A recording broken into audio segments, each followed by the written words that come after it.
11:59 at Radio Free America, and this is Uncle Sam with music and the truth until dawn. Right now, I got a few words for some of our brothers and sisters in the occupied zone. The chair is against the wall. The chair is against the wall. John has a long mustache. John has a long mustache. It's 12 o'clock, Americans, another day closer to victory. And for all of you out there on or behind the lines, this is your song. And welcome everybody to our daily gun show. Come to you live every weeknight at midnight Eastern, and we talk about guns for about an hour.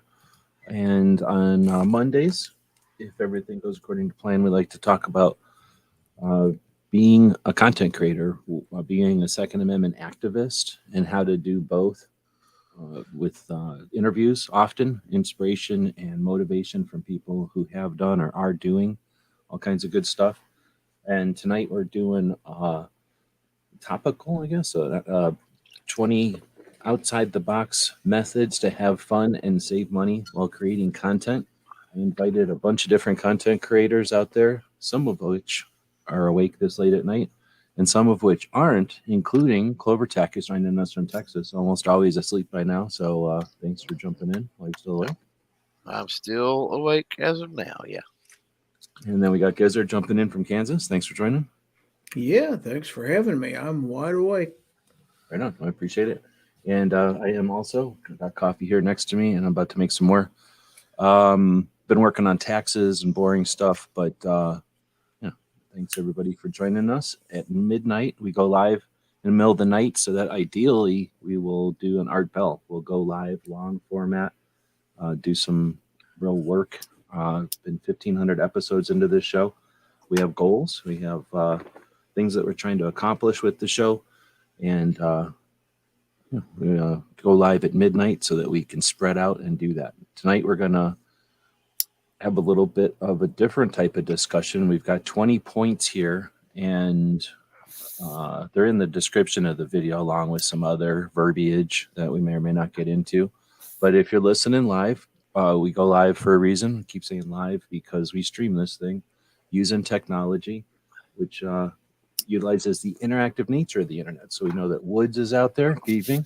And if anybody else is out there, how would we know? Because you got to let us know. You got to wiggle your finger or click on the keyboard, and then we'll see the comment come up. Words will go through the tubes. We'll all see it, and then we'll be able to interact. So 20 outside the box methods. I don't know if you guys have had a chance to see them. If you have, any of them ring out as being good or bad. Otherwise, I'll just start here at the top, and we'll just kind of run through them and see what we think of them. Do you have a chance to look through them at all? I did not know. Me either. Right on. So this is going almost like a I was going to say a rapid fire thing, but we don't have to go that fast if you don't want to. So the first one is host a viral collaboration party with other content creators and share ideas and insights. Almost feels like what we're doing right now. Wow. So hosting, I don't know about the party part, but host a collaboration with other content creators. I think that's a good idea. Do you think, obviously they write this list. I had a robot write this list for me. They're writing this list for people, not us. So is this something you think is new to people? It's hard for us to say this, but do you guys think this is something that would be new for people in 2023? Like, oh, I should try that. Or do you think this is like a duh, everybody does this?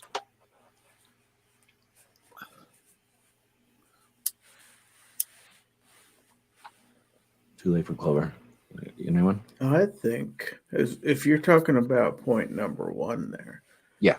Just about everybody who is on my panel on every given week produces content. So every time I have a show, it's basically a collaboration party with other content creators. To me, and of course, I collaborate with other content creators on a daily basis, and we do share ideas and insights. Tips, methods of doing this or that. Hey, I figured out how to do this. You ought to try this. I get feedback like that all the time from my friends. So it's vital to keeping current on things. So I believe no one person knows everything out here. But if we share things as a group, and we're pretty good about sharing tips on how to help each other succeed, that's one of the great things about this community is nobody learns something and then keeps it to themselves. But I hear you for the most part. Yeah. Well, there are people that do, of course. There's always exceptions to the rule, but in our community, gun channels community, whatever you want to call it, people that are like friendly to each other on YouTube Right. or on other platforms, right? At I least think civil. Yeah. yeah. Yeah. I think so. Yeah. The community aspect of a lot of folks don't understand the community aspect, and it goes even further than just, I mean, yeah, being able to get into some other people's live streams and, obviously participating in the chats and commenting and, that's all great.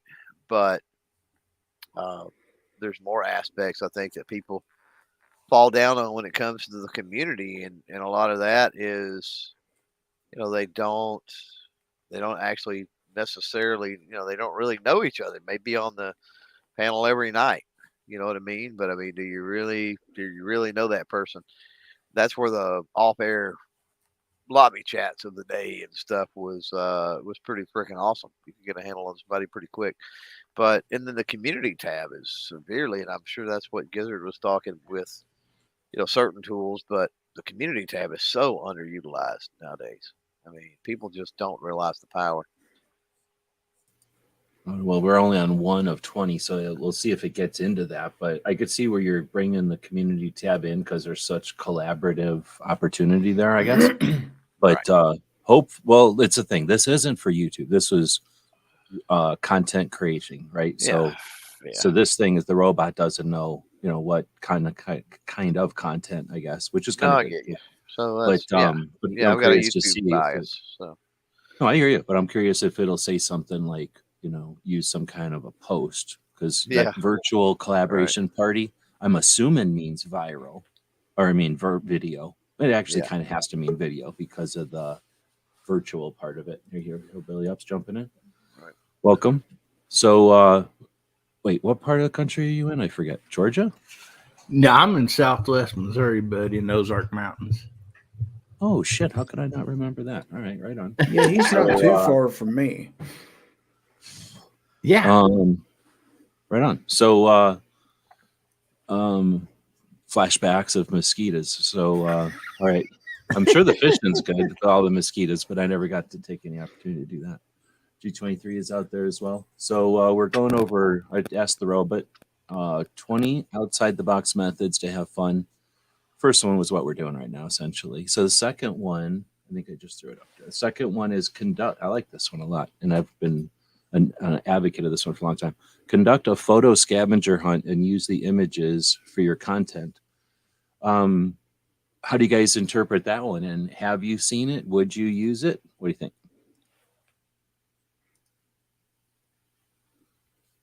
I've definitely never done it. It'd be interesting to try.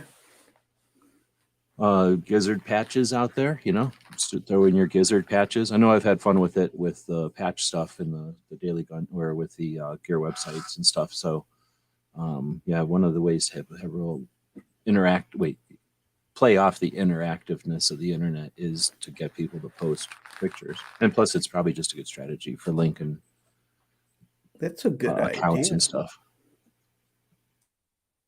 Or, hey, when you win patches off of the file territory and you get them, posting what you do with them or the unboxing or something like that puts you in some kind of, I don't know, if nothing else, like a saved photos on Instagram or something, and then a mention on the show. And then I do that. I don't mention them on the show necessarily enough, but I always try to say thanks because then it lets me know my packaging worked. I'll try something here and there, wonder if this thing if I should have put a piece of cardboard in there or something. So seeing how the condition of things get there is always appreciated. Yeah, I like it when people send me pictures of stuff that I've sent to them, or even I've had people tell me stories or send me things about, hey, I got this sticker of yours, and for some reason, kids seem to love things with chickens on them or something like that. I have had two or three people saying, "Well, I had one and my kid stole it because he wanted it for his wall or something." So he gets really excited whenever he gets anything with a chicken on it, and that just tickles me when somebody enjoys stuff that much that I send them. Well, we're on that thing of the photo scavenger hunt and Yep. using images. I know creators that they do that with even video clips and audio clips and like all kinds of things, right? So uh, yeah, the problem I think that one runs into with that type of a that exact suggestion, right? And of course it's AI generated. But the issue I see: conduct a photo scavenger hunt and use the images for your content. You're gonna have to you're gonna have to know ahead of time. You're gonna have to have the AI generate right the outline of the content or something to be able to know what you asked for in the scavenger hunt pictures. So Well, yeah, I mean, you don't have to be beholden to the robot, but yeah, you do want to make some sort of game right. of it or something, have some point to it, I guess, have some structure, is what you're saying. Yeah, like photos of what, right?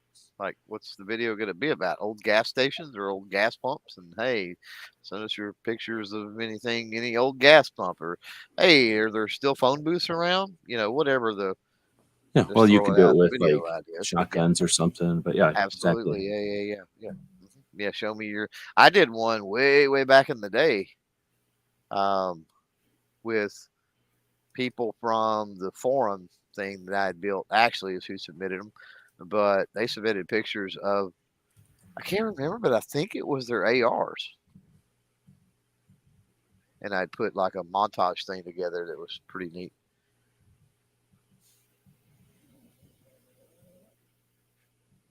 Nobody feel free to jump in. Otherwise, I'm not going to go around the robin or whatever that's called around the room because it will take forever if we start getting more people jumping in. But I think I threw the link out to like 12 people or so. So we'll see if others jump in. We're only about 12 minutes into the show. The next one is we should try this one. Create a podcast with fellow creators and swap interviews with one another. So again, this isn't made for YouTube, and probably a blogger, somebody, I don't know, writing a book or something would go, oh, well, yeah, maybe I should do that. So I'm going to just, unless somebody has something to add, I think we'll just, right? Already a lot of people that do that already. So yeah, I mean, all of And us for sure, right? I've been thinking about it myself for better part of better part of a year about doing a series of interviews. So Oh, really? yeah, I haven't flipped the switch on it yet, but that's something I haven't done and something I'm really interested in doing. So Remember that Money Don't Wiggle Wiggle song yeah, or whatever it's called? That song, do you know where you're seeing the origin of that? Some girl goes on dates with people in a chicken restaurant. You should do that. no, Go eat chicken dinners with people. Like how Charlie goes on the riding shotgun. You could like go to places and eat chicken dinners with people. it's not a bad idea. Tell them we're gonna eat a chicken dinner. You pick the kind of chicken, and then sit there and talk chicken with them or something. Heck yeah. Okay, so the next one. What do you think of this one? Organize a DIY video shoot using your phone and household objects. What that's supposed to mean? Organize. See, the robot the AIs are good, but they're not necessarily 100%.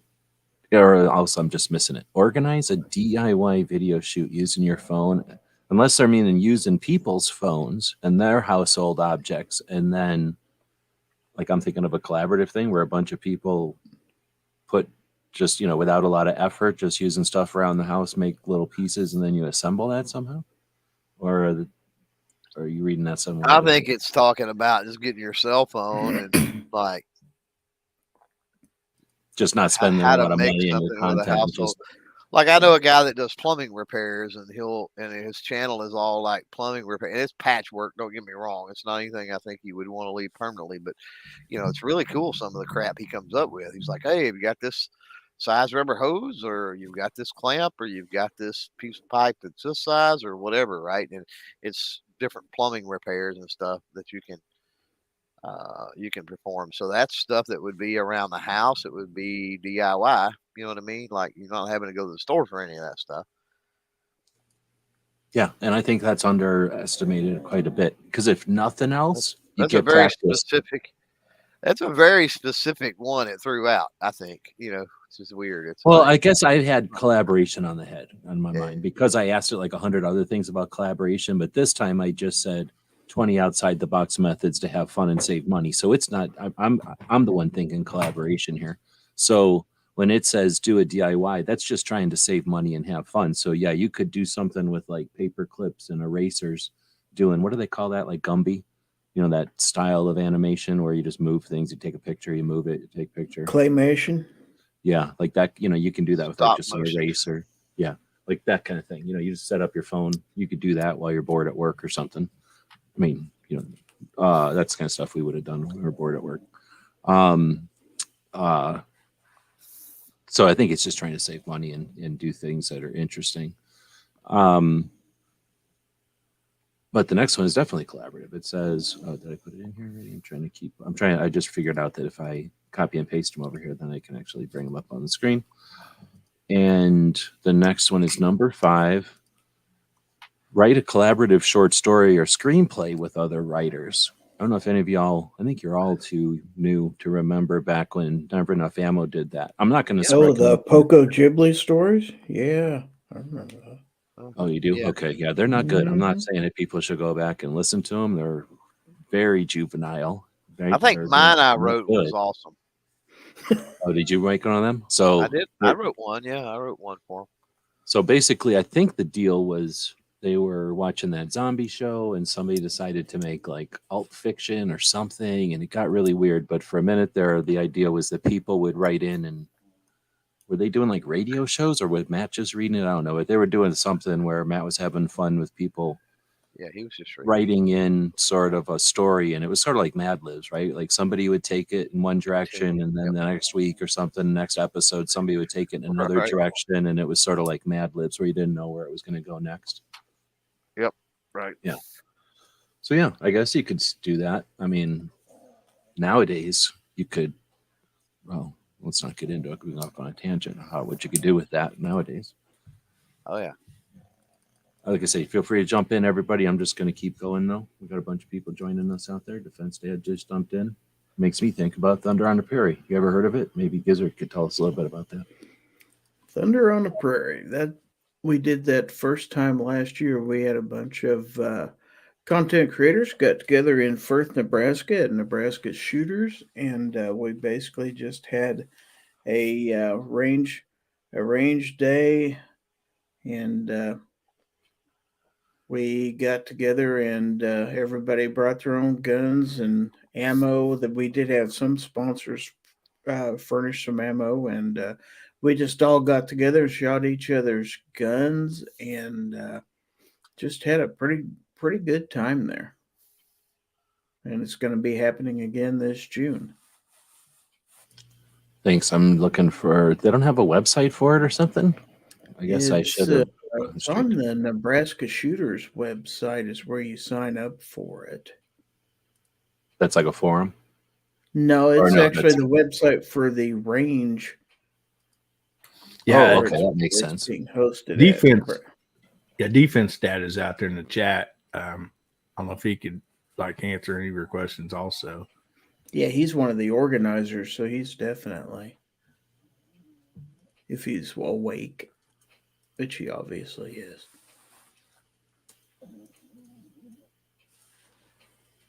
And there's the info. Okay, so then the next one is participate in online challenges such as the 30-day content challenge. And I've definitely seen people do this. I've never done one. I've never participated in one. But I see this as a broader thing. And so one thing that helps. So I've done a lot of different creator courses and things like that. For the most part, all of them were borderline worthless. But I will say this about it is, and this when I see this about worthless for the results, you mean?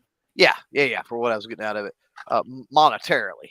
speaking, right? Like the money I was putting in versus what I was getting out. That it was absolutely horrible. Anyway, because I wasn't learning anything new. That's beside the point. We're going in a tangent. How it applies to this. Participate in the challenges is what I picked up, right? And so I'm seeing like a community thing where there's accountability, right? Camaraderie and that sort of stuff, right? But there's also that little spirit of fun competition, so to speak, right? That's always there. And so in every one of those programs where I was going with that is there has been a community element, be it some type of a forum or a group on Facebook or whatever it is that I absolutely enjoyed in every one of those, right?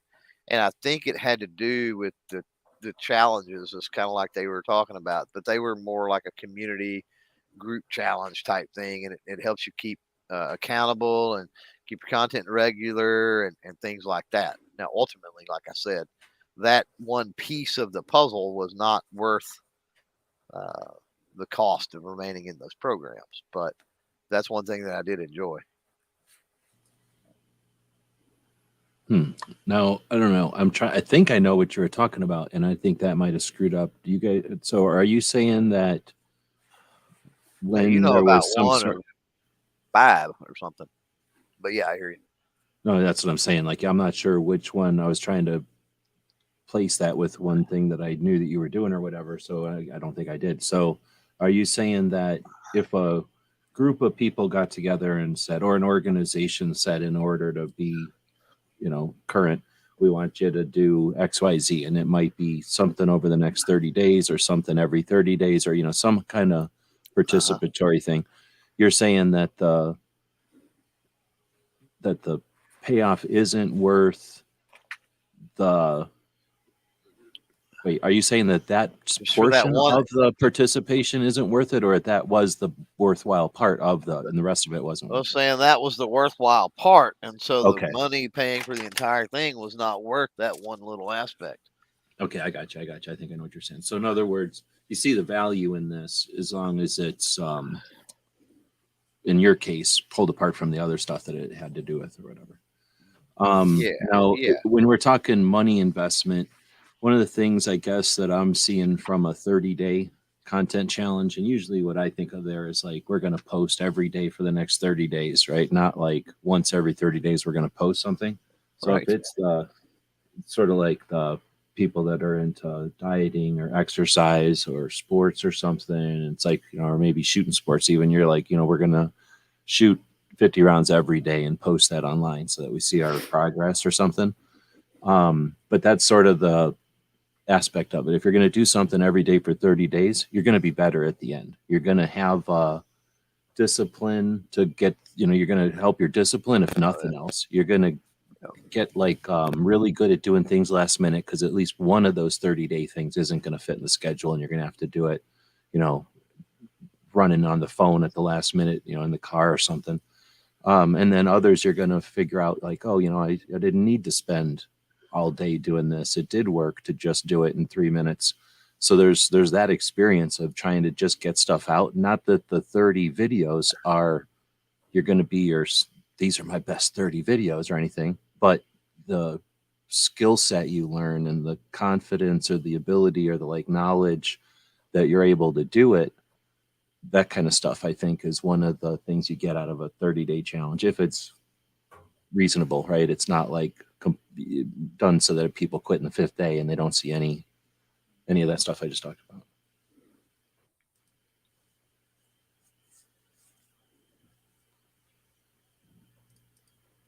All right. Well, this one's going to be weird. So nobody had anything to say on that one. That means I have to go on to the next one. And hey, look, the robot wrote these. So I'm going to put them in.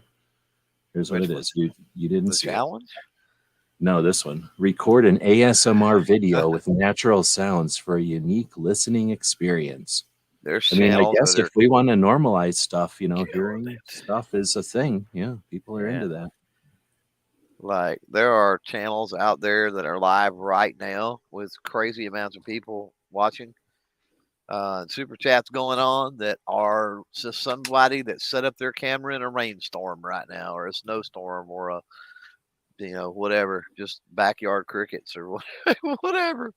It is insane the number of channels that get traction, right? So, I wonder if it'd be hard, wouldn't it? Like, could you do something like record the audio out on the range or something? I don't know. No, imagine there's a microphone that picks this stuff up. You guys know what it is more than me, but there's a microphone that can just pick up every background sound. You have that microphone, I don't know, like 2 foot above the workstation or your workshop bench, and then you're just cleaning.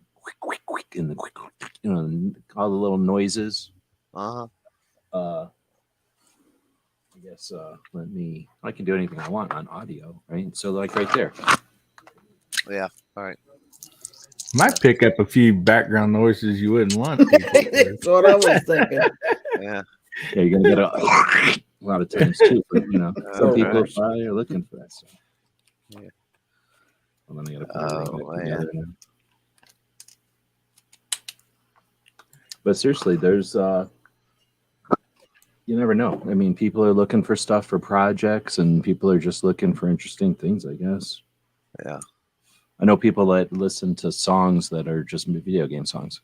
They listen to that on there. Oh yeah.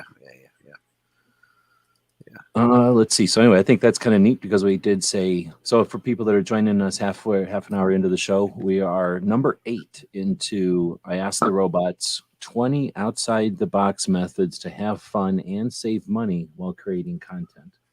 They usually put in 2023, but I think that was kind of a given. And the next one it came up with, this is number 8. Create a series of memes or GIFs related to your niche. So it's pretty smart. Yeah, that's a good one. Yeah, everybody should be trying to make a meme every now and then. You can run this out there. Good evening. Roy, welcome. And I don't know if I said welcome to Worthwhile Fun is out there as well. If I'm missing anybody, say hey. G23 took off because he's lightweight. It's got Doctor in the Morning. Roy is saying there's ASMR shorts where people just cycle the actions. Well, guess who? You just told 2 of the wrong people about that, because I'm pretty sure at least 2 of us are going to take you up on that. So right. That's pretty doable. Yeah. They're short, so I'm guessing they're minute long. Or they're no, 15 seconds. 15 seconds, and you get to use audio. I wish you could just. Can you? Well, I guess you wouldn't want the audio. Normally, I go 15 seconds just because I don't got the attention span for more than 15 seconds unless it's interesting. So if it's just something like click, click, click, right? Who cares about that? But you can't adjust the 2 questions. Can you adjust the audio sound or volume? And then would you even want low volume on you wouldn't want anything over that. You'd want just the noise on that. Everything I'm aware of, the music covers the whatever the audio on the video is. But you don't have to have music.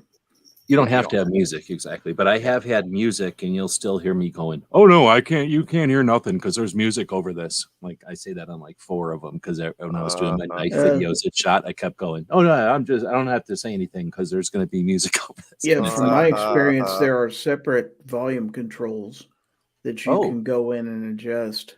You got your original audio and then your added on audio, and yes, there are volume controls for each. And the short. Okay, because I remember seeing a little volume things before. One was on top of the other. So yeah, more. It was at the bottom, and there was one on top of the other. But I can't remember anymore if that was short Instagram or YouTube. I'll fiddle with it though. Yeah, that's what I was thinking. Instagram, okay, so let me ask automatically cuts off your source volume and replaces it. So, but YouTube, you say will allow it. Yeah, YouTube will allow it if you want it. Mm-hmm.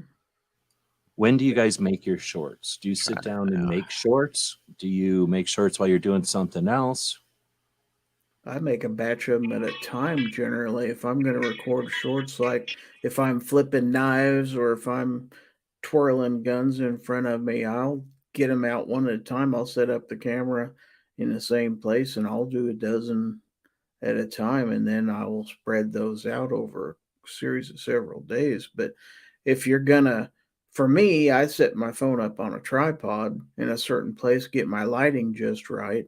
And then I go get my things one at a time and just start recording about 20-25 seconds worth of video for each. And then I edit that down to, get rid of the part where I'm walking into the frame and stuff like that, and trim them up. And usually my brain is good enough to guess what 15 seconds are. Sometimes it's a little slow or fast. I have had to speed them up or slow them down sometimes, but usually, like I say, I do several at a time. Very rare do I just do one and put it out. I have, but Mine are a little different. I just have the videos in my phone, and whenever I'm stalled somewhere, like whatever it might be, if I'm sitting there and I've got internet and I got nothing else to do, that's when I'll go, oh, okay, I'm going to make shorts now. And then I'll make as many as I can make if I'm sitting there for half an hour, 15 minutes, or 20 minutes. It's how many I get made. And then I don't have a good schedule, so I'll just be like, okay, I'll do them every Thursday. And then the next time I sit down, I'll go, oh, I'm do them every Wednesday or something. And then every once in a while I'll come back, and then all my shorts are laying on top of each other because I didn't remember. And I, did it twice like that. And I laid them down all on top of each other and I have to move them around. But I'll usually just like batch them like that. Like I never sit down to just make shorts. you do shorts a little differently than I do, because you will just take random things you come across perhaps on a certain day or something. Literally And what's it's on like, my phone. Yeah. that would make a neat thing for a short. And it's always like, why didn't I think of that? Because everybody runs into these things. Almost all of mine are, just whatever's on my phone. And I'm trying to, I think I figured out the other day how to do pictures, or no, that's as a reel, right? I still haven't figured out reels good on Instagram. I don't want to get too tied up on this unless you guys want. Yeah, I plan out mine and most usually do one at a time. Like, just because I'll have an idea and then I'll go do the short. But yeah, like Gary, that's a good deal. Like if you have several that you want to do, you get them all done at once. Well, if you get them edited down, and you can actually upload them and make them unlisted or make them scheduled, and you can Scheduled, yeah. schedule several Yeah. days worth of just short releases if you want to do that. And that gives you some daily or perhaps every other day content that you can release and keep people engaged in your channel, because people who subscribe to your channel, a lot of times they kind of count on seeing something new every once in a while, and that gives them something fresh from your channel Yeah. on a periodic basis, which is good, I think. Now, I do have some of those that I do the hillbilly talk or whatever. I do have, like 8 or 10 of those, that I kind of filmed at once, because I was just going through certain, like, like what's a holler, so I already knew ahead of like what I was going to talk about, but most usually with my gun stuff, I'll just, if I think about something, I'll just go shoot it. And much like you, I've just been silly a few times on my shorts too. just because it's fun, because you got to have fun every once in a while. Yeah, man, you can't have fun and make fun of yourself, man. Why not? That's right. My YouTube's glitching, but I've only made like $2 on shorts. Have you made any? Is I making any money? Well, let me look and see. Clover fell asleep. So I think they're probably worth something to bring people to the channel, but I don't know how to judge that really yet. My numbers are all goofy because I got demonetized, so everything kind of shut off for a month and then came back on, kind of thing. Yeah, in the last 28 days, I've made $2.13 on shorts. That's what you call revenue, folks. My YouTube's glitching. So I'm thinking of, I don't think there's, I'm going to put not the same clips, because I don't know if, when you have a video, right, and let's say it's X amount of seconds long, and then you make a short that's 15 seconds long, does the phone create a 15-second version of it? Instagram would, but I don't think YouTube does, unless I'm missing them somewhere. So if I went to YouTube and made, let's say I had 10 knife videos like what we've been posting, and I went to YouTube and posted them, and then I went over to Instagram. No. If I went to another YouTube channel and posted them, one that isn't monetized like a gun channel, one that's monetized with others, like a knife channel, which I think would be a different set of CPM or whatever that's called, then I don't think it would know or care that it's the same clip, the same original video source that you took the clip from, right? I don't think it would matter. No. It would be kind of random that you'd ever get the exact same 15-second cookie cutter out of there anyway. Even if you did, what would they care? Because even if you did, you'd have to put the same writing on it. But that was my plan, is I'm just going to leave those videos on my phone and then eventually go through, like if I ever had a drive to Vegas and had 8 hours to just sit there in the passenger seat, that's when I would turn them all into scheduled shorts on the Gear channel. Because anyway, in other words, you're going to get double use out of them. And I would think on, or at least I'm curious, I would assume that on a channel that isn't hindered with the gun topic, that the shorts might be worth more than $2, I guess is what I'm saying. Because how hard would it be to be worth more than $2? Like, not very hard. Considering I don't know what it is, my thing's glitching, but my shorts views are like thousands and thousands and thousands. They're not as good as yours, I don't think, but they're pretty good. Yeah, well, I get 7 cents for every 1,000 views. See, I think we'd get more than 7 cents if we were on a channel that wasn't a gun channel. That's what I'm getting at. That's possible. But I'll have to go check again in a minute when it's not. It wouldn't let me open it. Eagle Run is saying he's getting 4 to 8 cents per 1,000. I mean, it's better than nothing. It's neat, but I really think the value of shorts is just being fun and playing with the YouTube a little bit, getting used to doing the dance, the YouTube, the platform dance. Things don't stay the same. Just because you jumped on the internet and it was like this or like that doesn't mean it's going to change. It doesn't mean it's going to stay the same. In fact, every single thing of the internet does change. Nothing stays the same. So eventually, every single thing about what you started the internet with is going to be different. It's just how fast and what portions are going to be changing, and how fast and how nimble and able you are to adapt to them. So that's what I like about the shorts, is that they're different, but they're not different in the way that like YouTube. What was it called? No, I can't remember what they called it. When they shoved everybody to their version of YouTube or their version of Facebook. Yeah,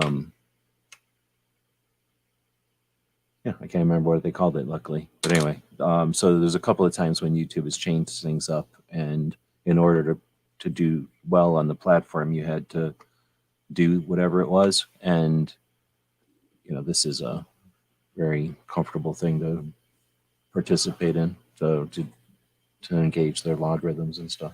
Are you seeing any difference in your, since I guess we're talking about shorts here for a second, are you seeing any difference in your number of views or your number of subscribers or whatever it is that you pay attention to on your channel with the, I guess, focus on your shorts, or, the number of shorts you've been doing? Well, with the shorts content, it definitely has increased my amount of subscribers. I would say in the 3 months or so that I've been doing it, I've probably upped my sub count by over 400 subscribers that I can attribute directly to shorts. So that part of it, which is kind of the reason that somebody else suggested I do it, because I was wanting to get more subscribers, and they said that was a good way to do it, and it 100% has been. I mean, it's not a whole bunch in one day, but it's a steady, 5 to 6 or so per every short that I release. So, yeah, it's definitely worth it for that. But you got to keep the content coming. Yeah. Well, I wonder if, oh, go ahead. I was just going to say, Gary, I wonder, like, if you had one of those go viral or whatever and got 1 million views, would that still pay you 7 cents? Because that would be a pretty good chunk of money. Or do they drop it? Oh, like you think they they throttle the rate depending on. That's what I was wondering. I would think it'd go the other way, though. I would think if you're catching people, they're going to want to incentivize you to do that again, with more than just more money, they're going to want to make you get even more because I think, but I don't know. Yeah. Trying to think of what's the most I've ever gotten on a short. Oh, I haven't. I don't know if I've looked that hard. I My shorts think, are maybe 1,000 views, so I don't think it's probably very much. yeah, 8,600 is about the most I've ever gotten on a short. And for that short, I made 14 cents. What did you say? 8,000? 8,000? Yeah, That's not that. That's not. but I gained unreasonable. 33 subscribers on that one short. Yeah, That's I mean, great. considering it took 15 seconds technically, Mhm. maybe a couple of minutes out of your time, that's not too bad. Yeah, and But that it's wasn't only even one out of a that was bunch. one I made right here in my own home in my hallway. And that You're was supposed to put me that with on your a OnlyFans, not on the short, but that was me with a little NAA mini revolver. Believe it or Oh, not, is really? I the need to biggest start short doing that those. I've ever put out. Yeah. So don't tell me that people don't like those. Evidently somebody does. yeah. Well, I was going to say it's not so much. I mean, there's always a potential of going viral, but you can't chase it viral. It's something that happens, or that's something you can work towards. But then just like anything, if you fished for one type of species, you're probably not going to catch catfish. Or if you fish for catfish, rarely are you going to catch something else, right? Like, so there's some certain things that you're gonna, come across or whatever. It's like that kid that's riding a skateboard to work, drinking an Ocean Spray. He had no idea that was going to go viral and get a lifetime supply of Ocean Spray.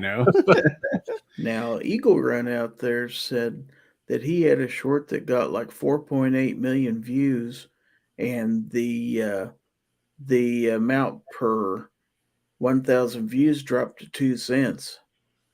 So if Wow. if it go viral, it actually pays less per view, or at least it did for him anyway. I'll still take $90 for a moment or two video. But yeah, I hear you. Yeah, that's what I was curious about. I didn't know if they dropped it. But it definitely looks like they drop it for real, Yeah. not just like a little bit either. That's frustrating, but still, I'll still take $90 for making little dinky videos. Dang, there was something I was going to mention there with the shorts. If I can't remember what it was, then we'll just keep going. Well, and then Defense Dad, did we talk about his thing? Where did it go? Considering starting a street photography channel and see what it does if I ever get monetized. Well, for a couple of things, do street photography for sure. Number one, especially, well, you're in Nebraska, right? So I think we're talking about content creation here. We're on YouTube, and Clover was in here, so pretty YouTube centric in our conversations. But photography is definitely, if we're talking about one of the other platforms, you can use the short or the reels or whatever they're called, very short form videos. But you can use slideshows. You can take a bunch of series of pictures and put some music behind it and consider that the same thing that we're talking about here. But then there's tons of platforms with pictures and stuff. So pictures are certainly part of this conversation or whatever, included in content creation. And I think they're super critical though, because I keep saying the internet today, right? Even though it seems like, oh, we're living in the future, we're only living in the future for our grandparents, for our grandchildren. We're living in the past, right? So the same way that we look at a shoe box of black and white photographs and go, wow, right? Like this is what it was like back in the old days. And all we got are these little tiny glimpses of the old days in black and white, and they're frail and they're falling apart. That's what our grandkids are going to think about our JPEGs and our remnants of whatever they see of the internet. So what we're creating here is those black and white photos in a shoebox. I don't care what anybody says. There's so many videos on YouTube. A bunch of those are wasting time. A bunch of them are to sell stuff. A bunch of them are to screw around. But a bunch of them are just the snapshots and the family birthdays and stuff, and just the stuff that grandmas would take and parents are taking just to archive. And that's what the future uses to see what it was really like today. So do street photography. We wouldn't know what it was like in the past if people weren't utilizing the technology of the time. So definitely do that.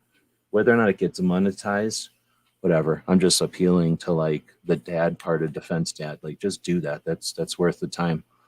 But then to add to that, YouTube is okay, and if it pays you for something, awesome. And I'm sure we can come up with some strategies, just like we were talking about with the knives and stuff, to capitalize on that.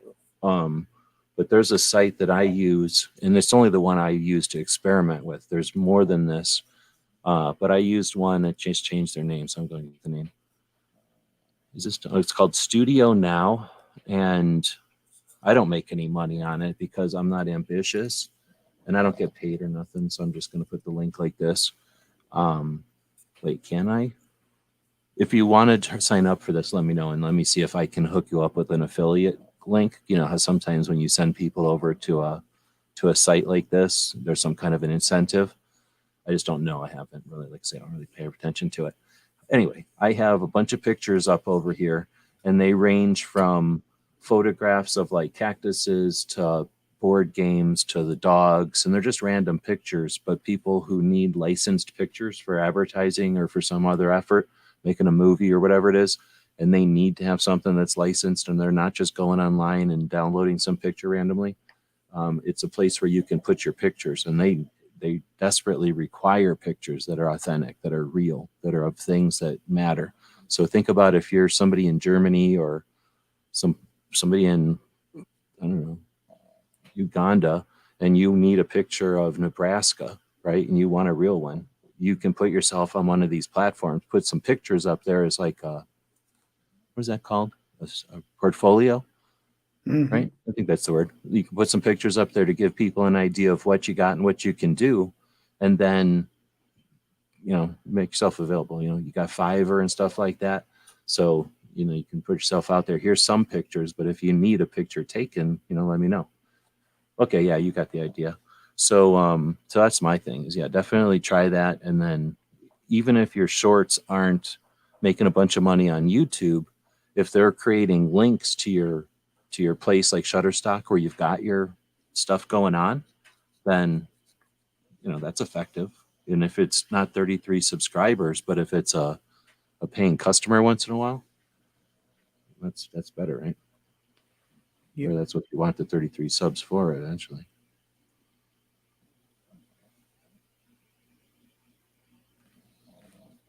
Right on. So anyway, let's go on to the next one then, I guess. Too bad Clover didn't stick around for this one because he's scared of attending virtual events and conferences related to your field. I don't know. Do you need to even say virtual? Because some of us go to real events. That's true. I've done both. I've been to real events and virtual ones. I guess if you're trying to do it fun and cheap, though, save money, then doing the virtual is probably free or very cheap. Well, that 1 year, 2020, when COVID kept so many things from happening, there were a few things. Wasn't Gun Rights Policy Conference a virtual conference? Yes. 1 year, and it wouldn't have happened otherwise.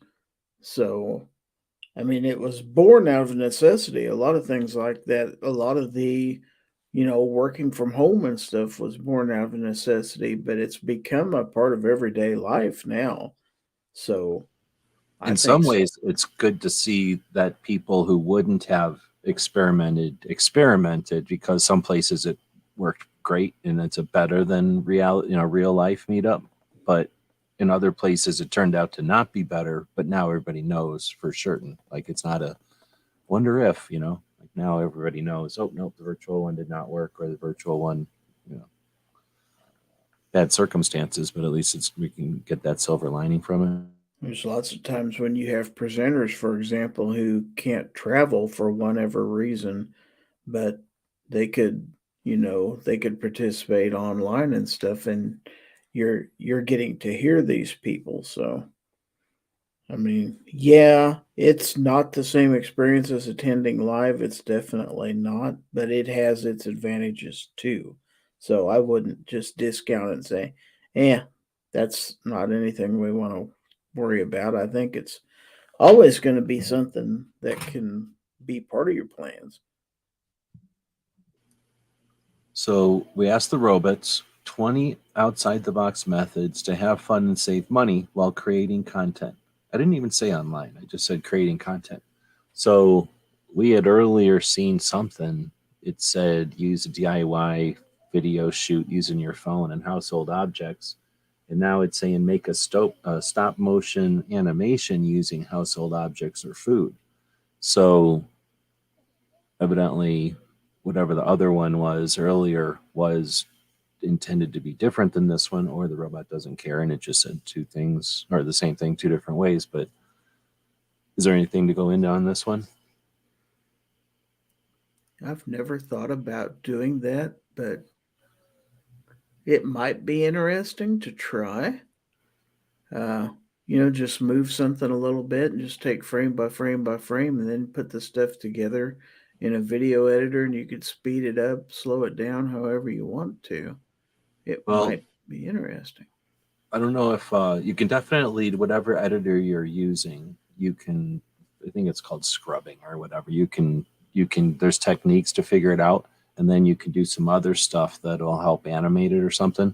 But there's software that's directly for that. That's, designed to help you with that. And it keeps track of the different keyframes and stuff real well.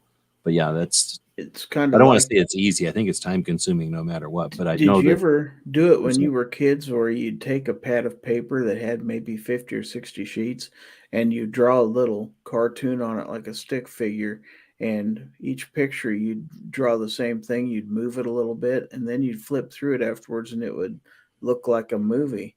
So it's kind of that same principle. Yeah, mostly in English class, I believe. Yeah, we yeah, used to like do in the that all corner the of a time. notebook or whatever. But yeah, like a little Yeah. Yep. actually flip books. I mean, I don't keep my stuff like that, but yeah, that's something you could totally make a flip book and then use your phone to film that, and that would be a short. So that's two different things out of That's that. a lot of interesting ideas coming out of here. I mean, again, depending on how bored you are, if you're sitting someplace and you got nothing else to do and you got that pad of paper, like you're saying, and just fold it or whatever. And um, let's see, that was that one. So then the next one is experiment. Let me bring it over here. Experiment with different mediums like painting, drawing, or sculpture to inspire your content. I'm a big fan of that, but I don't know. I am not a good sketch artist. I can tell you that much right now. I don't know shoot stuff that splatters everywhere. That's kind of my art. I think Sculpture. it's just one of those things. It doesn't have to be. It's like sketching rough drafts. Like the rough draft doesn't have to be the final product. But for me at least, a lot of times just getting it out into 3 dimensions or getting it out into 2 dimensions out of your head at least allows you to kind of think about it. Or I don't know. It's kind of like notes, except you can't write stuff sometimes. So that's where I like the sketching something out sometimes.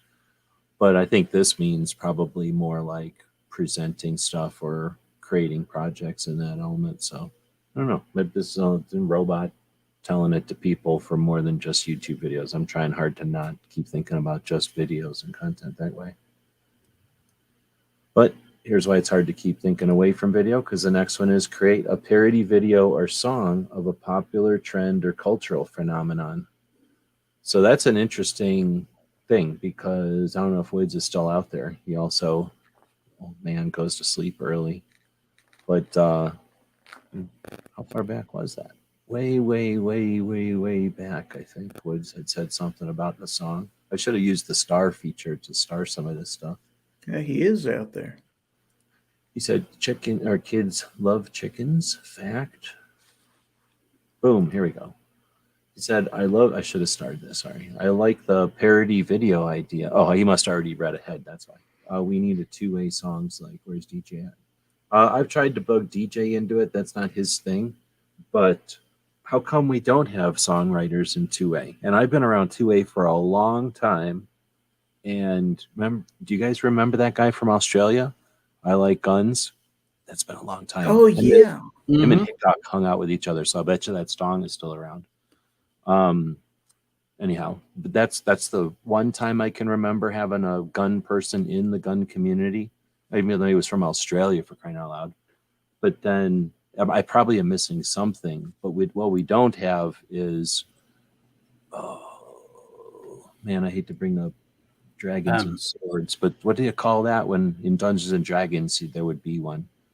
A bard or a ballader or something? There's like a name for the person that makes songs out of everything. It's sort of like sort of a way to archive, and maybe it's definitely a way to normalize Yeah. guns. So I don't know. I Oh, do you know, know. we got like Five Finger Death Punch and stuff like that. What am I saying? And there's that one rap song that's pretty good. I guess they're a little bit more political, but every once in a while, some of these, I don't know if I want to Bard, call they're them saying. independent. Bard. Thanks. Yeah. Now Matt from Demolition Ranch, he did they actually ended up doing a video song. He sang in it and stuff. It never did. I don't think it ever went over real big. It was a few years back. We've got musicians in our community. I don't know. Singers and stuff. Let's see. We need a 2A Elvis. I'm just putting it out We there. do. I just got done watching the Elvis cartoon series. Elvis Agent Elvis or something like that. It's like Elvis is a secret agent and Oh, It's That's like right. interesting. you know the Archer? Yeah. Yeah. Which is like a kind of a snarky, sarcastic James Bond kind of thing. Yeah. And there's a bunch of drugs and stuff. It's like that, except I don't know enough cartoons, but it's Archer with a slant, and I think even one of the people from Archer is involved. But then Priscilla, his daughter, is the one who made it. So it's actually pretty good. I mean, I like Elvis, so it's crazy. There's a monkey that's always doing cocaine and stuff, but that hangs out with Elvis all the time. But if you can handle all that, then it's kind of crazy. And then Or I you've mean, got it's people kind of interesting. like Charlie Cook that does the Oh, that's a good point. videos where he's playing his horn and then he's got a gun in his hand and he kind of shoots the gun for his drums. What's the gun drummer? I don't know what that one is. Is that somebody who's doing like a Charlie Cook, except literally with drums instead of the trumpet? Maybe. All right. Well, we're on number 13. I think we definitely could use more. And I think no matter what music comes out, we could use more. Like, right? There's no way we're going to be satisfied with a song or something. Like, there's going to Right. be need for many. All right. The next one, coming from the Robots, host a virtual writing. What does that say? Sprint? Sprint. Sprint. I don't know what that is. A writing sprint with other. Is that a real thing? With other writers to spark creativity.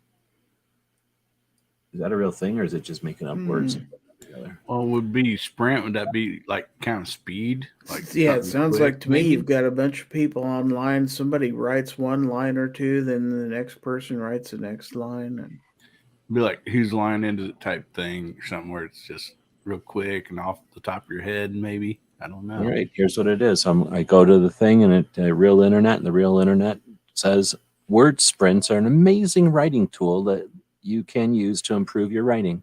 Sprinting pushes you to write more words fast by forcing you to start writing and ignore your inner editor. They also get you to concentrate on one of the most important ways to improve your writing. Anyway, so I guess it's a thing. But what are and how do you use them? I've taught thousands of people how to develop. Oh my gosh, am I reading I think I'm reading a pitch to sell. I don't know what it is. I was reading a pitch, but evidently it's a thing, some kind of a tool for writing. Okay, I'm down. I learned a new thing. I mean, all this other stuff is just stuff I've heard before, said in this context, but this is a whole new thing. I didn't even know that was a real thing.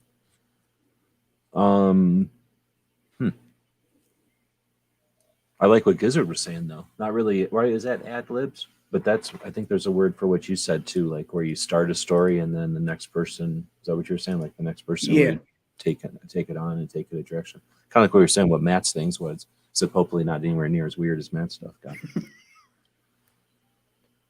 Let's see. The next one is attend open mic nights and read your content aloud for live feedback. I don't know what that's all about, but I guess that's from the writing sprint. I ain't doing none of that. So it'd be kind of like the old time, where you go into this kind of like a bar or a coffee shop or something, and people would just get up in front of the mic and start reciting their poetry and stuff like that. Mm-hmm. Yeah, I mean, it'd be what's the Space's kid does comedy, I guess. And there's probably other comedians out there. We could probably use more gun comedians. Yeah. But this is gun poetry. Actually, gun poetry would be kind of interesting. So I'm going to go ahead and do it because I got nothing else to do. I'm going to do it right now. I'm going to go to my one robot here. I'm paying money for the robot. And I'm going to type in, let's go to the good robot. Okay, so let me show you what I'm talking about. Which one is this? When you pay for the robots, they give you, they give you some options. I'll show you what I'm talking about here as soon as I get my screen to share. Right. So push us at the bottom. Get rid of this. So when you pay for the robots, you can choose which brain you want. I don't know what they're called, but I'm going to call it a brain. This one has these, see the green lines? I don't know. Can you zoom in? Oh.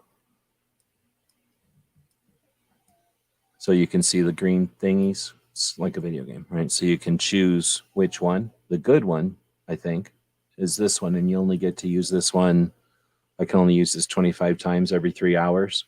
And this one has the most reasoning, the most consciousness. It's just the slowest. Okay. So write a song about what should be the first. I'm tempted to put 45 ACP in here, but I think I'm going to write 7.62 by 39 millimeter ammo. What do you think it's going to do? Freak out? Oh, it didn't even take any second to even think about it. Can you read this? Mm-hmm. I'm not reading it. It is actually writing verses and a chorus. 762, we sing your praises high, 39 millimeter. Oh, that verse Soaring too through is the just sky. priceless. I love that. Which one? Go ahead. That is crazy. Right? In the depth of history, a legend was born, a mighty caliber no other could scorn. 762 by 39, the ammo of the brave, echoing through the battles like a force, right? Force like a tidal wave. Yeah, like that could be a song, right? Yeah. Oh my goodness. I guess this was down today for like 4 hours or something. It was horrible. You don't know how horrible those hours were. I was crippled. I didn't know what to do. Their stock dropped immediately while that was going on. And then once it started working again, the stock picked back up. It's so crazy how it's still not back. It's not back. It's so fast. No, it's not all the way back yet. It's back, but not all the way. I'm still missing some stuff, but I'm not complaining. It's now that I got at least a piece of it back. Definitely could feel the difference with not having it. I've been using it a lot lately. So super cool tool. If I'm using it a lot and I'm just some dude, I guarantee you there's some companies that are using the heck out of this right now. Okay, so I'm not keep going on AI. We'll talk about AI constantly. Or I could talk about AI constantly. So we're going to go back to pushing this over here. But that was how fast you could make a song about 762. See, for example, it's not working all the way because if I don't save this right now, it will be gone. It's not remembering everything like it's supposed to, or at least it's not displaying for us the stuff that we've asked it. If that makes sense. Like it normally remembers everything you tell it.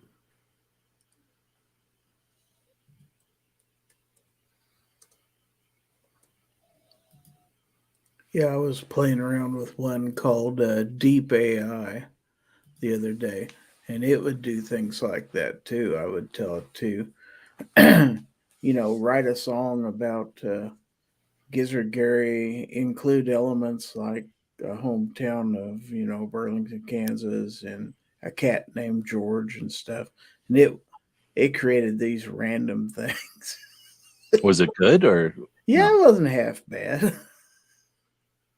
I got some entertainment out of it. Let's put it that way. But yeah, I would have literally had to copy and paste it into text or something like that. It was just like a temporary. It Mm-hmm. would show it to you. Yeah.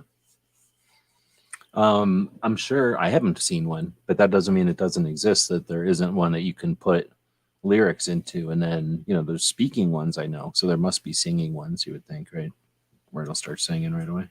Yeah.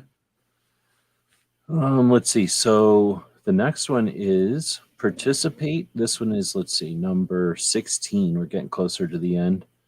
Participate in social media challenges such as Throwback Thursdays or Flashback Fridays. So, Wheel Gun Wednesday, yep, stuff like that. You do that on Instagram all the time. yep. 2A Tuesdays. Every Mm-hmm. second matters. Technically, kind of the same kind of thing. Oh yeah, But that's a yeah. thing. So, Wheel Gun Wednesdays.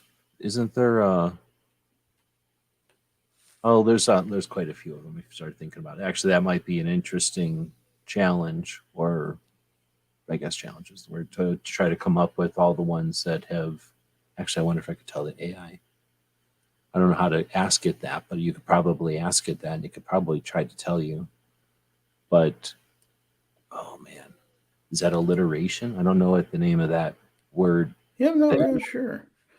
But yeah, but Throwback Thursdays, that's been around like forever, especially on Facebook and stuff. People would post pictures of themselves as kids and stuff on Throwback Thursdays.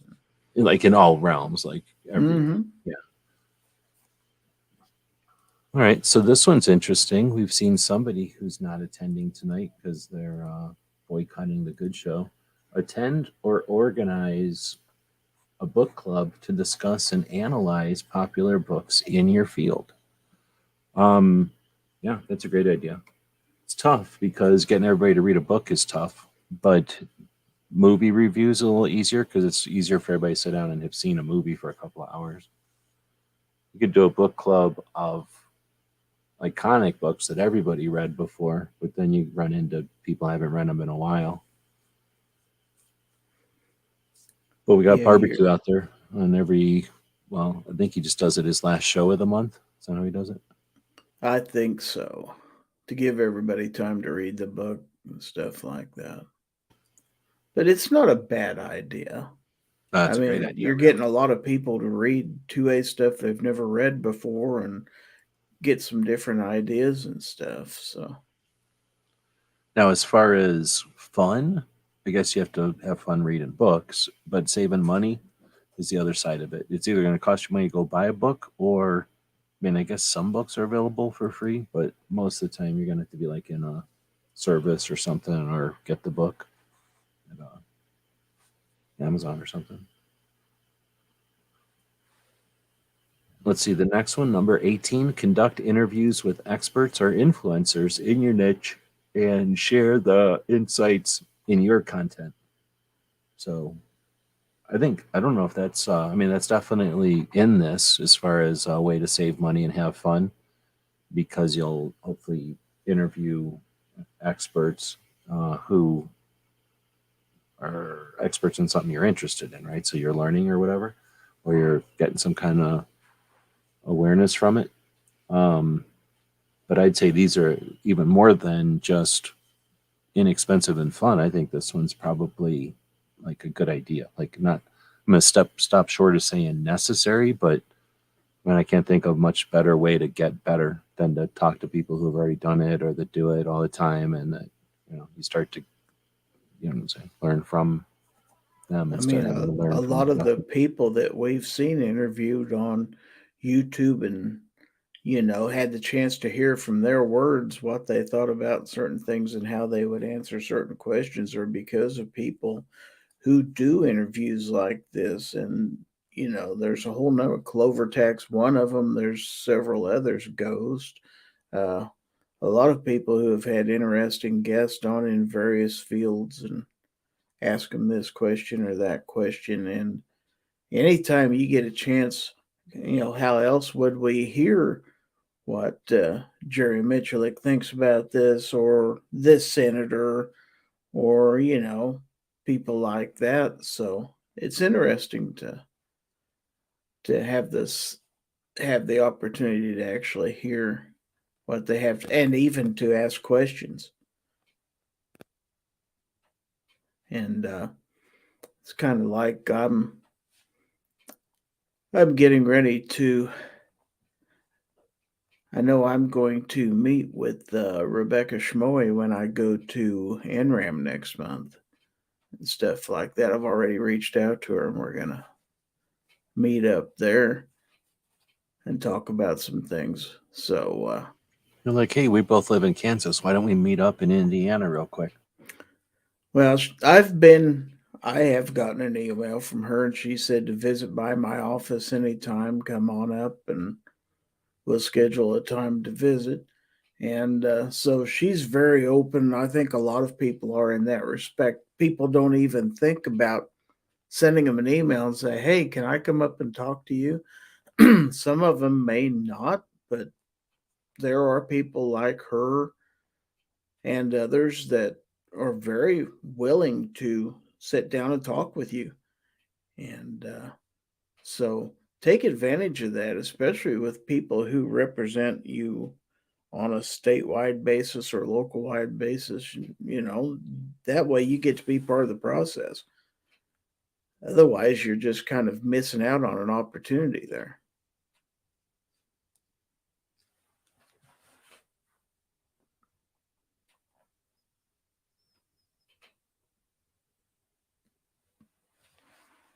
I was going to throw in there the idea that, again, going back to my plea to value your voice, right? Like realize that the prepared, scripted stuff that gets presented is big and flashy, and there's a lot of it. So, it's replicated quite a bit. So it's possible that it'll stand the test of time, but that's not a true representation of today. It's not a representation of real life. So the 10-minute blurbs on the big programs, the elevator speeches, hey, we're going to have this expert in the field on to talk about this news of the day for 5 or 10 minutes. Then on the way out, talk about where you came from or whatever, and then goodbye. And now you're gone.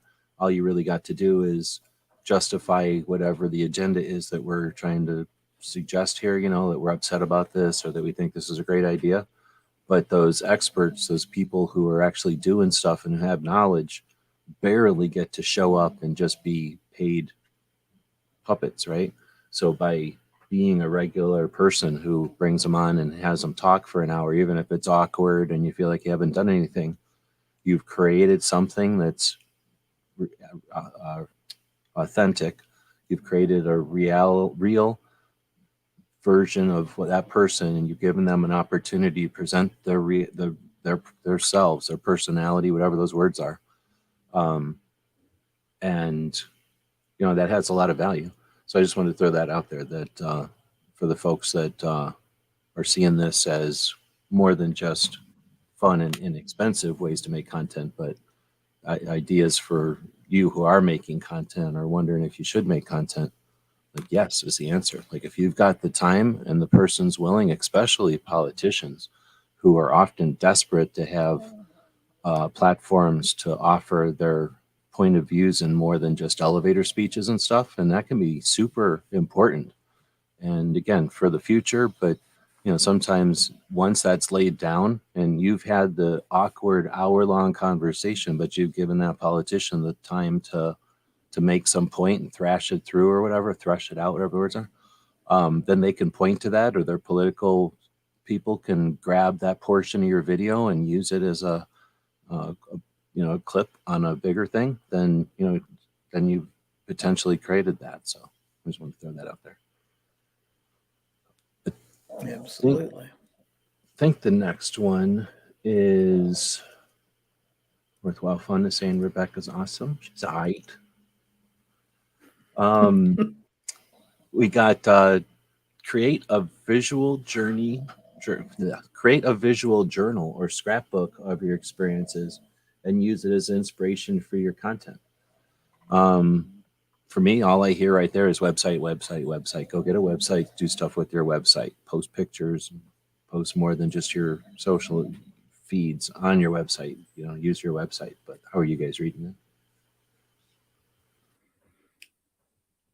I don't know. To me, a lot of that is, a lot of people are on YouTube. A lot of people aren't used to the Instagram experience, where Instagram is more or less a collection of, used to be anyway, mostly still photographs of various things or various places and stuff like that, kind of like an online scrapbook, although it's become much more than that. But you can kind of use that as a person goes through their journey to see where they've been, what they were doing at this certain point in time. And as far as using that as inspiration for your content, I'm not real sure what that means unless reflecting back on various experiences.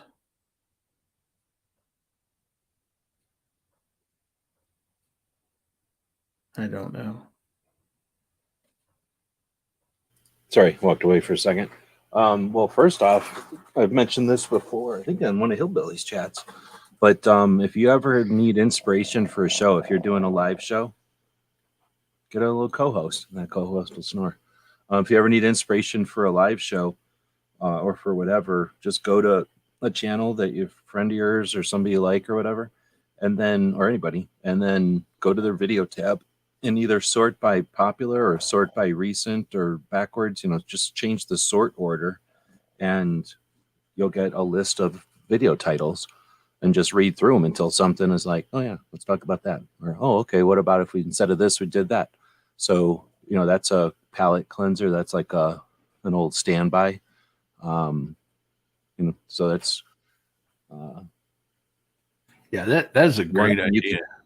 you could do that with Instagram, I guess is what I was going to say. You could just dig back through your Instagram posts and go, oh, okay, I haven't talked about that in a while, or repost something. And then that gives you maybe you say, I don't know what to talk about tonight on the show. So I'm going to go back through my Instagram and find 5 posts and then just copy and paste them into the description of your YouTube video. And then, hey, here's this post. Let's talk about it. Right. Or what is this, remember this time or whatever it is. So I think that's the way I would think, to answer Gizzards is, say you could use your own Instagram as this scrapbook concept. It's not a bad idea. I mean, when you get to the point like I am on Foul Territory and I've done 210 episodes, it's just about impossible to think of something I haven't covered at one time or another. So how do you keep the content fresh, Because, you can cover this topic. Sometimes it's 2A stuff. Other times it's just, what gun do you have? How do you carry this? Blah, blah, blah. And you don't want to get to the point where you're just boring people or boring yourself. I mean, that's doom for your creativity when you can't come up with something new. So yeah, you have to think outside the box every once in a while. Yeah, definitely. I'm sure you've got the thing where you go into the old standbys or whatever, the standby topics or whatever. But if you're, Oh yeah, I guess I was going to say, if you're getting if you get bored, then then you're going to end up, and that happens unfortunately. And it's, I don't know, it's hard to say if people get, it's a cart before the horse, or which came first, chicken or the egg. Like, do people get bored and then they quit doing YouTube and stuff, or well, I guess it's not chicken or the egg. It's just more, you don't know when somebody's just gone. Was it because they got writer's block, equivalent of writer's block, or just not seeing, seeing it as an escalator or something, an elevator or something, like there's nowhere to go, or did something happen and they just couldn't do it anymore? You just never know sometimes when people are just gone. And But luckily, it's in the case of my show, it's largely, it doesn't seem like it, but it's an ensemble. I mean, I've got my regulars who are on my panel. I kind of bounce off them. Sometimes we'll just branch off to this topic on the fly because one of them will come up with something and we'll just go that direction for a while. Or maybe somebody out in the text chat will ask a question and we'll go down there. So a lot of times you've got to be an interesting host. I think you have to be able to think on the fly, and it's like, oh, let's talk about this. This might be an interesting topic, or this just came up. Let's go there. Because a lot of times, like last week, I had a topic picked out, and it was a real dud. I mean, we were done talking about it in 10 or 15 minutes. It's like, what do we do now?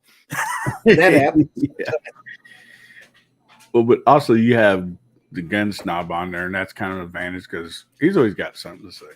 Oh yeah, I have fun people on my panel. Yeah, you get some great people there. Well, I think that you get as you're talking about, what's the word? Inspiration and motivation, I guess, are the two kind of things we're talking about, or at least I'm thinking about here. There's a couple of things you get, and it's a sort of, I'm playing my own devil's advocate, I guess. But you're doing your thing. You create a content, a channel. You just, and most people, I think, go in this order. They create an account, and then they're using the platform YouTube or whatever, and then they want to participate, comment or whatever, and they do. And then at some point they figure out, they come across somebody like Gizzard's show where he offers, or like your Sunday show where he had links just out there, or somebody like the Hillbilly has links occasionally where you just have links, come in and join, see what it's like. So someone will go from that I'm watching to I'm participating in the text to I'm going to jump in, and if they enjoy it, right, then they start to participate or whatever. So you're gonna, and then if they start hosting their own thing, now they're off and running. But it's very linear, I guess, is what I'm describing, right? Like there's this path that everyone takes. Mhm. And I think the tendency that we all have, including everybody, right? We all fall into this. We're on this linear path, so we've already done that before, right? We've already done that. So you don't think of, let's do XYZ cleaning a gun because we already did that before. You don't think about, hey, welcome to this because we already did that before. You don't think about intro to this because you already did that before. And then you've been doing this for a while, and you don't think about going backwards and rewinding. So now you've thought, okay, we went through and we did the trunk of the tree. Now we did the bottom branches. Now we did the top branches, and then we did the next branches, and then we threshed out. Everything's full. We're done. We can't figure anything else out. And that's where you get that writer's block. So then most people don't realize that the people that are with you on that linear progress or whatever are great, and some people have joined you along the way, but that doesn't mean that they're all up to speed or that they all wouldn't appreciate some of that beginning or different, that initial stuff that you did on your channel. So sometimes you go back and you do like flashbacks or rewinds or something like that. So anyway, I don't know if that's the best way to describe it, but there's that linear, like most people, I think, run into that scenario where they start doing stuff and they do stuff and they're always trying to do something new or different. And they've either got some ambition or speed or goal to, like some kind of rush or to get to that place, but they're trying to accomplish what they've either seen other people do or what they just have in mind. But then, and this is where I'm playing devil's advocate, then you got the people that are doing the opposite, where it's just constantly welcome, welcome, welcome. I call them the Walmart channels. Hey, welcome, welcome, welcome, welcome. All they ever do is welcome everybody. And in times like we just experienced the last couple of years with so many new gun owners, those channels are going to explode, right? They're just going to get huge because they're welcoming everybody, and there's a million new people, and everybody says, "Oh, these people are so welcoming." So you know what I mean? Like there's that element too, that you can't you'd want to be both, I guess, but you can't be both. Where you can't do nothing but welcome people in and offer nothing. But if you start to offer stuff, then you're not welcoming people in anymore.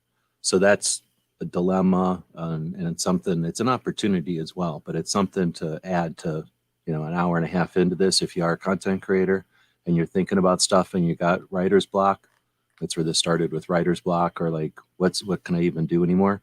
Remember that just because you did it doesn't mean your audience has done it with you.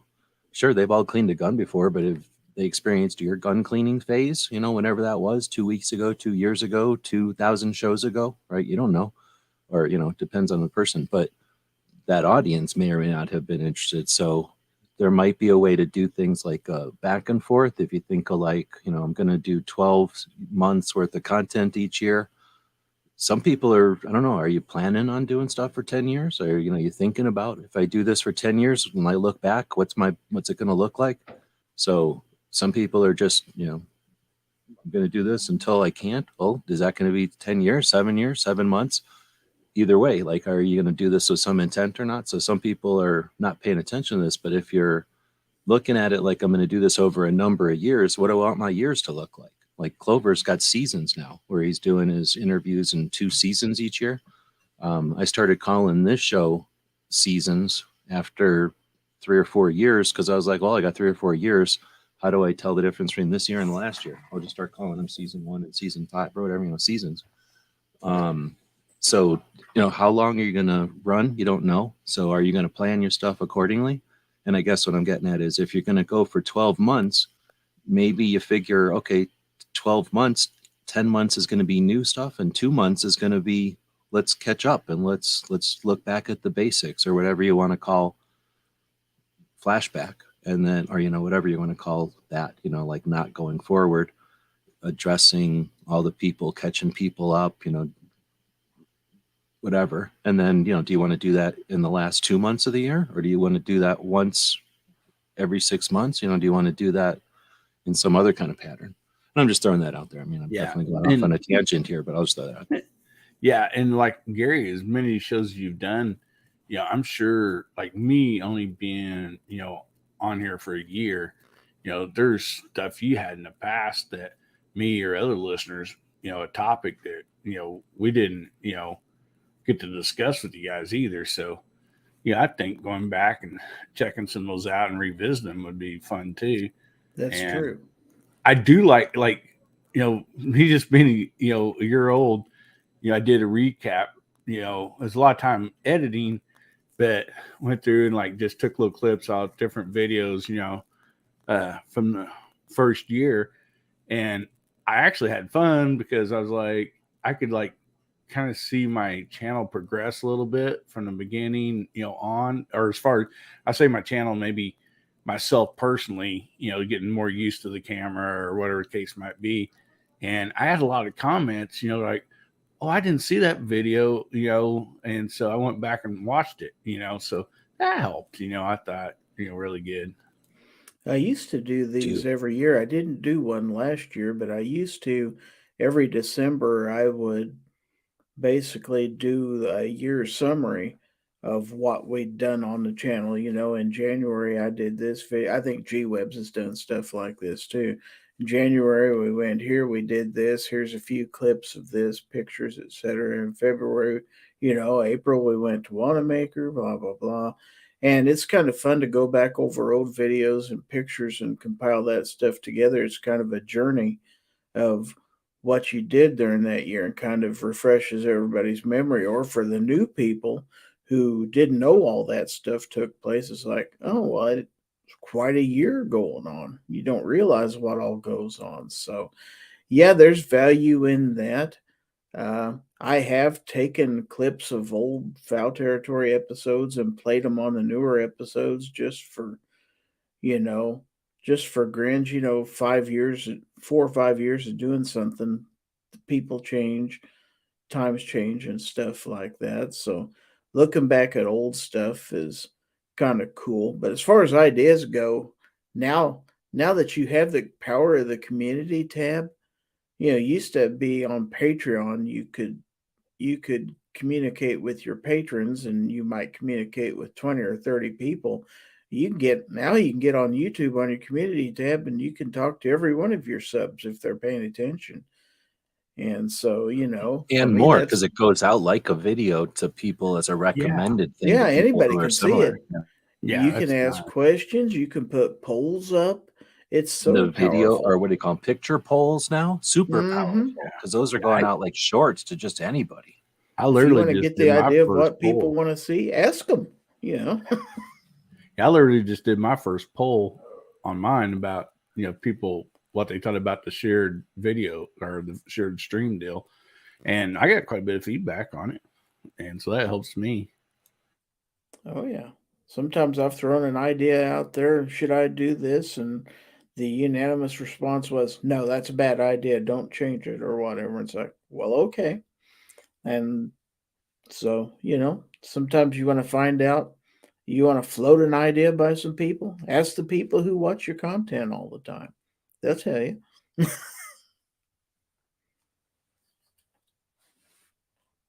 We took the opportunity to start a poll. Do you like polls? So feel free to answer that poll about polls. Poll main that you page. like polls about polls. That would have been an even better one. And live Um, live stream polls are good too. If you want to just get a real quick polls right in the middle of a live stream, those are great. and they're probably good for the whole like keep waking people up and bringing people together to click on it and that kind of stuff. Yeah. Probably for the logarithms. When Hillbilly was talking before, something he said there really was a great idea. I think, or it made me think of something that I don't know if this is exactly how you're saying it, but I think there's a great idea there. And that I put it in here as last year at this time, so it's not that hard to go in and find what you did. Now you don't have to do it every single day or nothing, but if you're doing like a Friday show like Izzard is doing, you could look at the description from last year's or the year before, however many years you've been doing your show, and go, maybe start your show off or finish your show or do a palate cleanser in the middle there to say, hey, let's take a look at, let's say, last year's show and the year before that. And last year, remember, we were talking about this. And then the year before, you remember, we were talking about this. And even if you don't want to take and make it a big chunk of your show, like it would ruin the flow of the show that you're having right now. But, just taking a second to put it in there so that your audience and the people that are listening in the future hear like, oh, there's this tag. Okay, now we do have this show from a year ago. I totally forgot this show's been going for a year. So, every Friday you're like, here's what happened last year. You've got that link in the description. So you're tagging your videos back and forth. The people that are listening and inclined to are going to go back and forth, but the logarithms are definitely watching that stuff go back and forth. And then you're bringing some of that stuff back up and link, so, again, I think there's some potential there to sew in, I guess, some of your old content in a way that doesn't, or that may help your, like a slow show or something. Because, if you've always got it there, if you're going to do that every week, you know that it's like a standby in case, or like you say, you can always blow past it if the show isn't, if you don't need it this show. Anyway, just thought and then if there's something important that happened last year, it's a great way to commemorate important anniversaries so that they don't get forgotten. So I don't know if that's exactly the way you meant it, but that's how one of the ways I grabbed out of there. Yeah. That's Very cool. All right, so then that one I thought was neat, and then so creative visual scrapbook, we took that one in a couple of different ways. But then this last one out of the robots list of 20 outside the box methods to have fun and save money while creating content is to make a time-lapse video of creative process like painting or drawing and share it on social. I've done that a bunch of different ways and a bunch of different times. And for me, I don't know. I think it might be interesting to have a channel of doing that kind of stuff for the people that are interested in it and then tie that to your channel, my experience. But if you got a bunch of people that are there for cars or for guitars or for four wheeling or for guns or whatever it is, and then you put something in front of them that's adjacent, it's on the topic or whatever, but it has nothing to do with what you're doing. My experience, people are like, oh yeah, that's nice, but they're not there for that.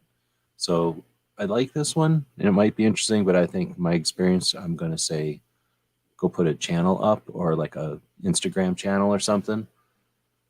But I don't know. Now that they're shorts, maybe I'm wrong. Maybe smashing it down to 20 to what am I trying? 60 seconds might be a whole different thing. Like a 2 hour video that you've shrunk down into or a 2 hour session that you've shrunk down into a 7 minute video. If you have a 30-second or 60-second short of that, is that, I guess the short might find people. Anyway, I'm just going on. What do you guys think about making time lapses? Have you guys done them? I never have. I know you've done things like this a lot, where That's what I'm you'll saying. speed up your process of, creating your drawings and stuff like that online, which are kind of a cool way of showing a full process from start to finish real quick. You could do it for like video editing though, or like audio, when you're like converting an audio into podcast or even posting, and then squiggle That's out true. the passwords and stuff. Because there's that like coaching aspect, like look over my shoulder and see how easy it is, or here's how complicated it is. Sometimes you just want to go, you want to know why it sounds like that? Because look how complicated it is. I don't know how to make it sound any different. It's a good idea. But the thing is, like I say, I've done this a lot. I think it's neat personally. What happens is I see other people that do it good, and then I'm like, oh, I want to do that, and then I do it poorly, and then I'm like, all right, and I put it up there because I got nothing else to do with it, and then it ain't the same. You know what I mean? I know that it ain't the same, but I really like the ones that are done well. So it would be different if I've done good ones. If I knew how to really do it good, but I haven't. Right? I've only done the ones I've done. My experience is, again, I would probably put them on their own channel because that's more like, I don't know what to call it. Like, I guess it's, my channel is the big channel, at least, is mostly people that are there to learn about a thing or see a thing. They're not there to learn how to create content. So if I put that kind of stuff up, that's more for like people who want to learn how to use the software than for people that are thinking about what it is I'm drawing a cartoon of. Does that make sense? So if you did it video editing, I think a bunch of people that are there to see about knives are going to see the video editing and go, oh, I thought this was a knife channel, So I don't know. I guess I'm hesitating on this Or last they one. might pick up tips. Oh, that's how he did that. Okay. Oh, I I was wondering. definitely agree with you there. I mean, but I think that's again the person that's creating content. And I don't know. I mean, maybe I'm wrong. I don't know. With the If you shorts don't and think stuff. content creators borrow and steal from each other, you're totally wrong. I mean, it's like, oh, that's No, cool. no. How did you do that? That's all we do. I'm just saying. I think that most people aren't content creators when they're watching. They're just looking for the. Let's say they showed up to your channel or my channel for those knife shorts. Even if they showed up to my channel with the knife shorts, they're going to look at my channel and go, what the hell? There's no knives on this channel. Like, I'm putting the knife shorts up on my channel is almost like a bait and switch. Honestly, like, hey, look at this knife. Like, you're not going to find any of them on the whole rest of this channel, but here they are. Like, I don't know why I'm doing it, really. Just too lazy to flip over to the other Well, channel. I've seen and they're very similar to the stuff I've done. But yeah, I've seen 2 or 3 of them. It's like, I have that knife. Yeah, but I'm saying, like, they're not doing anything for my channel. I might as well, I'm just doing them for doing them or whatever. I don't know where I was going with that. Okay, well that's our 20. What did everybody think? Was this one? I guess I kind of like the idea. I might not do it on 20 outside the box methods for having fun and saving money while creating content, but I think I might do these like give me 20. I'm gonna tell the robots to give me 20 something so that we can go through them as like bullet points or. I think they're kind of fresh ideas of, especially when you get into, kind of a quote unquote writer's block as to what to do. It's like, I didn't think about doing that. Yeah, I could do that. So I think from a creator standpoint, it's just kind of a way to get fresh ideas out there in front of people. So for me, it's been well worth the time. I'm on a dilemma right now. We're hour Yeah. and almost 2 hours in. I was gonna say And I've enjoyed it, and there were some really cool ideas come through there. I definitely like this one. I'm just saying I don't know if I'll do the uh, the content creation side of it. I think I'll keep the 20 ideas thing for other topics though. Um, I don't know. Maybe you could do them for other things on the show too, or on the Monday show too. I was going to say though, there's only one vote in the poll, so I'm guessing that there's not too much. Just probably just people falling asleep out there tonight. So I was going to say, do you want to just wrap this one up? We've been in an hour and 40 minutes. The alternative would be I've got some takeaways, essentially a smaller list that or had the robot list here that we could go over. On the other hand, like I say, I don't think anybody's really paying attention anymore out there. We've got very little participation in the last couple of minutes, as far as actually in the last 30 minutes. So we could be talking to a bunch of sleeping people out there. So it's really how much what do you guys got in you? Do you want to wrap this one up or hit these bullet points that I had from the robot?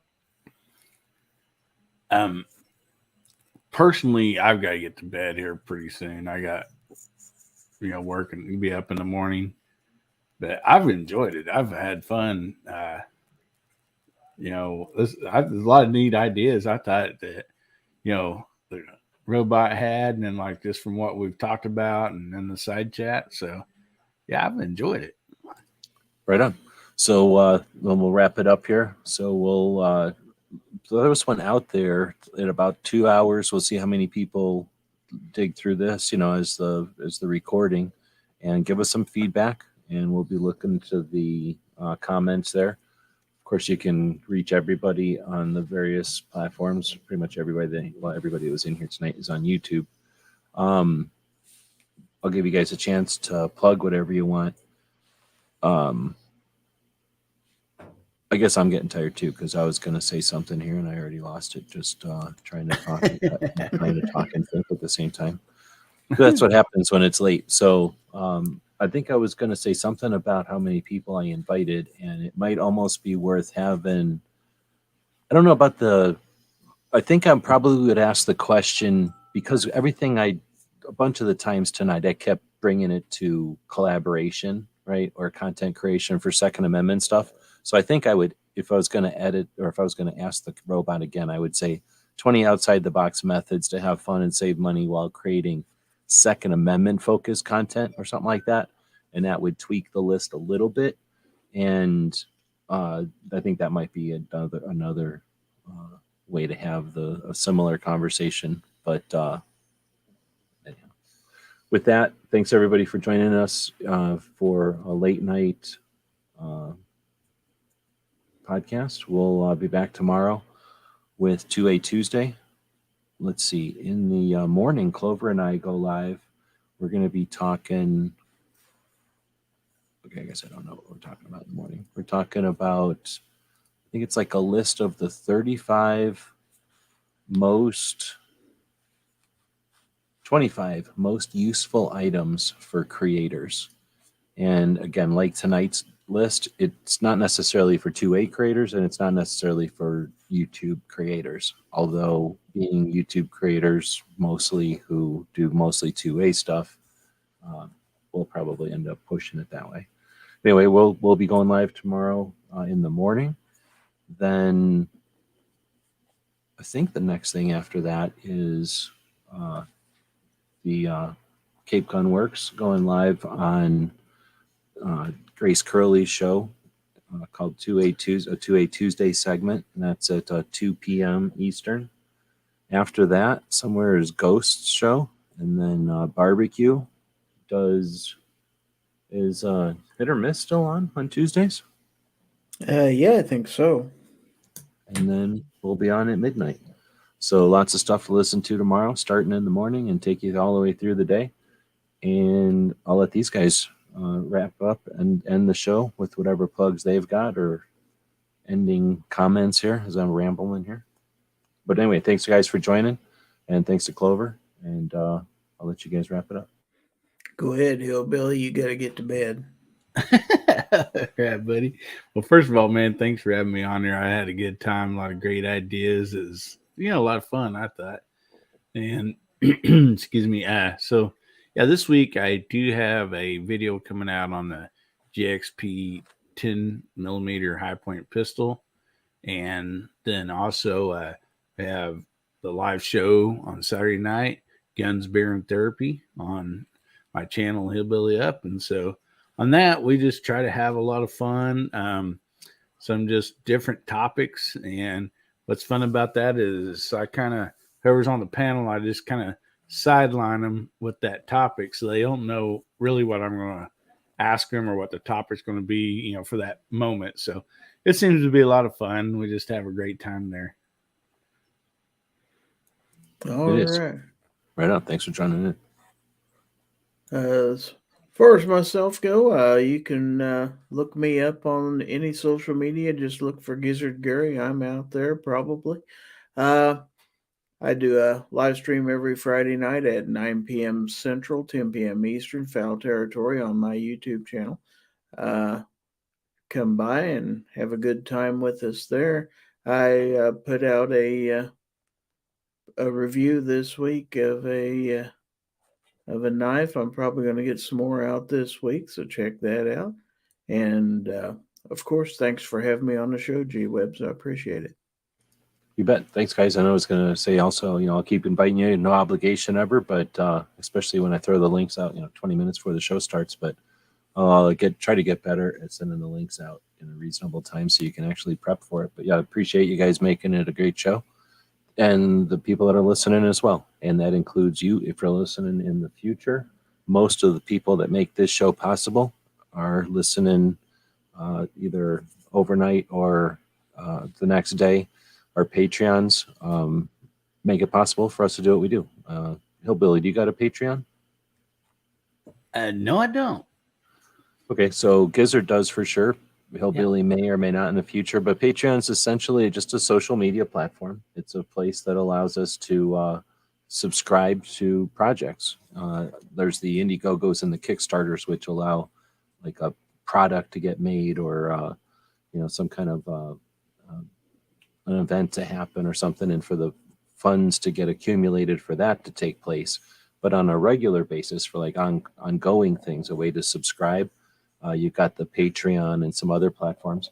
So Patreon, it gives us a chance for me to have like a blog. Like I can send stuff out that goes out to the people that subscribe to what we do. So they take care of all our server bills, a lot of the software that we're using, essentially.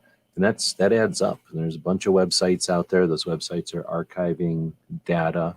Some of them are interactive. Most of them, though, are just accumulating data that makes it possible to have more effective conversations or to do research a little bit quicker by just accumulating all the two-way history that I have found and we have found over the years in conversations like this to have been difficult to gather, to search for. And, with the internet getting faster and faster, it's definitely search engines are able to get the information for us faster, but the information has to exist first. So when we're talking about, the number of this or the states that have done that, unless someone has written an article about it, there's nothing for search engines to find. So what Minuteman University does, what some of the other websites have done over the years, is to take the information and write it down. Just, take it out of theory or theoretical and put it into actual text on the internet so that it's possible for the websites to find it and stuff. Not so that we have places to put ads on, but just so that the point of view of a gun owner is out there.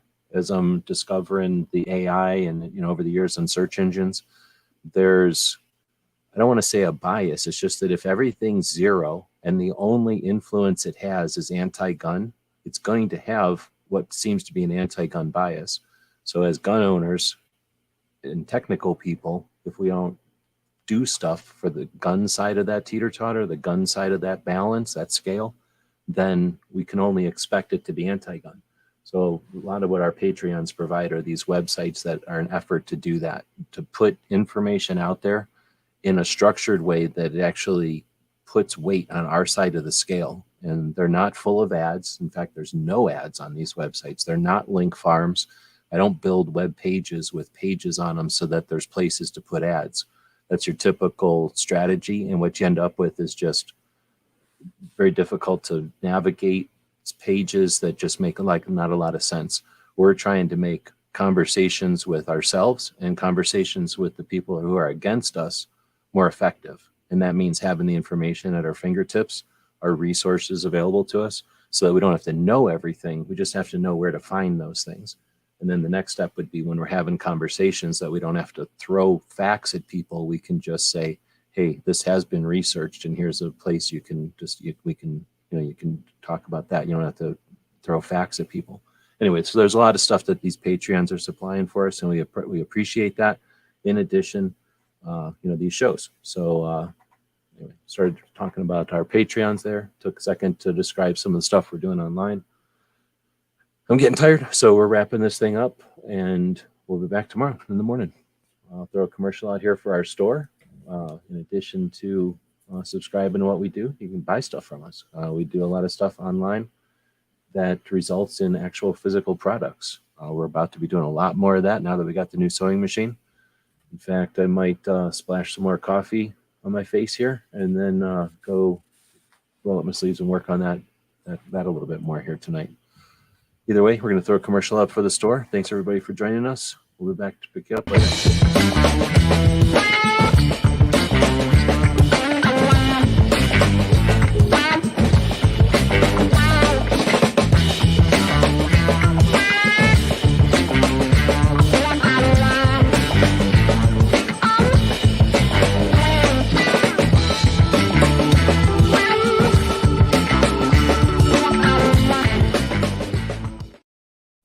Need to have like a quieter